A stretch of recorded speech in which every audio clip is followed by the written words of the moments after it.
Start. আসসালামু আলাইকুম।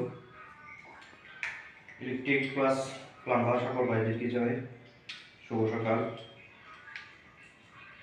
যারা বেসিং ফিটিংসের সময় যে তলার যে বেসিং নাটটা টাইট দিতে পারেন না বা টাইট দিতে গেলে কষ্ট হয়, তাদের জন্য নতুন একটা টিপস মনে করে কেউ জানি না, তো আমার সে জ্ঞানী গুণী অনেক মানুষ আছে এখানে। এই যে পাইপটা দেখতেছেন 1 ইঞ্চি একটা থ্রেড পাইপ নিয়ে এখানে একটা গ্রুপ করবেন, 4টা গ্রুপ করবেন। এই যে দেখেন আমি 4টা গ্রুপ করে নিয়েছি। এটা দিয়ে বেসিংটা টাইট দিতে কতটুকু সহজ হয় আপনাদেরকে আজকে দেখাবো। আপনারা সরাসরি দেখতে পারবেন। সর্বোচ্চ 1 মিনিট লাগবে আমার টাইট দেওয়া। টাইটটা এরকম হবে যে আপনি 5 রেঞ্জ দেন, দেখেন হাতটাকে দেখেন ঘুরে না।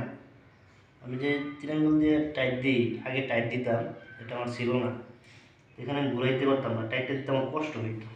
তখন একটা বুদ্ধি করে আমি এটা বানায় নিচ্ছি।